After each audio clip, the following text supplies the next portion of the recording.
Hi guys, welcome to my channel.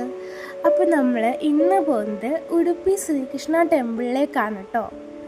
അപ്പോൾ നമ്മളവിടെ എത്താറായിട്ടുണ്ട്. അപ്പോൾ നിങ്ങൾക്കിങ്ങനെ നോക്കി നിങ്ങൾ അതിൻ്റെ വെൽക്കം ബോർഡൊക്കെ കാണാൻ പറ്റും കേട്ടോ. ഇങ്ങനെ നമ്മൾ കാറൊക്കെ പാർക്ക് ചെയ്യാൻ പോവാണ് കേട്ടോ. അപ്പോൾ നമ്മളതിനുള്ളിൽ കയറിയിട്ടുണ്ട്.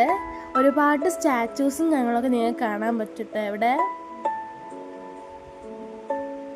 ഇപ്പോഴും അവിടെ കൺസ്ട്രക്ഷൻസും കാര്യങ്ങളൊക്കെ നടക്കുകയാണ് കേട്ടോ. ഒരുപാട് ക്രൗഡ് ഉണ്ടായിരുന്നു, അതുകൊണ്ട് തന്നെ നമ്മൾ കുറച്ച് നേരം ക്യൂവിലൊക്കെ നിൽക്കേണ്ടി വന്നു. ഇതിനുള്ളിൽ തന്നെയാണ് കേട്ടോ പ്രസാദവും കാര്യങ്ങളൊക്കെ ആക്കുന്നത്. ഇത് കൃഷ്ണൻ്റെ ജീവിതത്തിൽ നടന്ന ഓരോരോ കാര്യങ്ങളെ പറ്റിയിട്ടുള്ള ചുമർ പ്രതിമകളാണ് കേട്ടോ. ഇവിടെ തന്നെ ഭജനയും കാര്യങ്ങളൊക്കെ നടക്കുന്നുണ്ട് കേട്ടോ. ഇതിനുള്ളിൽ തന്നെ ഒരുപാട് സ്റ്റാച്യൂസ് ഇവർ പ്രൊവൈഡ് ചെയ്യുന്നുണ്ട്.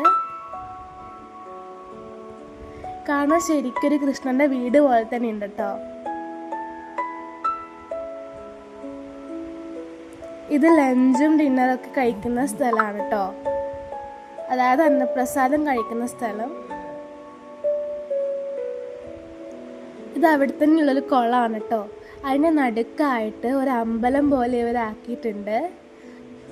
അങ്ങ് ദൂരെ നോക്കി നിങ്ങൾ രഥം കാണാൻ പറ്റും കേട്ടോ.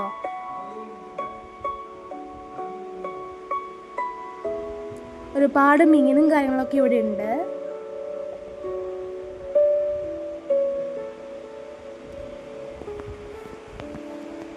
നല്ല ഭംഗിയുള്ള സ്ഥലം തന്നെയാണ് ഇത്. നമുക്ക് അതിൻ്റെ ഉള്ളിൽ അത്ര നേരം ഫോട്ടോസും വീഡിയോസും ഒന്നും എടുക്കാൻ പറ്റില്ല. ഇപ്പം ഞാൻ എടുത്തത്ര മാത്രമേ നമുക്ക് ഫോട്ടോസൊക്കെ എടുക്കാൻ പറ്റത്തുള്ളൂ കേട്ടോ. അപ്പം അതുകൊണ്ട് നമ്മൾ തൊഴുതിട്ട് പുറത്തിറങ്ങി കേട്ടോ. ഇത് അവിടെ തന്നെയുള്ള ഒരു ഭജനയുള്ള സ്ഥലമാണ് കേട്ടോ. അതിനുള്ളിൽ നമുക്ക് കയറാൻ പറ്റും, പക്ഷെ ഫോട്ടോസൊന്നും എടുക്കാൻ പറ്റില്ല. ഒരുപാട് ചെറിയ ചെറിയ ഷോപ്സ് ഇവിടെ ഉണ്ട്. ഒരുപാട് ബാഗ്സും ടോയ്സൊക്കെ അവിടെ പ്രൊവൈഡ് ചെയ്യുന്നുണ്ട് കേട്ടോ. അങ്ങനെ നമ്മൾ അവിടെ നിന്ന് ഇറങ്ങി കേട്ടോ ഗായ്സ്. അടുത്ത് നമ്മൾ പോകുന്നത് മൂകാംബിക ദേവി ക്ഷേത്രത്തിലേക്കാണ് കേട്ടോ. അവിടുത്തെ വീഡിയോ ഞാൻ പെട്ടെന്ന് തന്നെ ഇടാൻ ശ്രമിക്കാം. അപ്പോൾ എല്ലാവർക്കും എൻ്റെ ഈ ചെറിയ വീഡിയോ ഇഷ്ടപ്പെട്ടു എന്ന് വിചാരിക്കുന്നു. വേറെ പുതിയ വീഡിയോ ആയിട്ട് വീണ്ടും കാണുന്നവരേക്കും ബൈ ബൈ.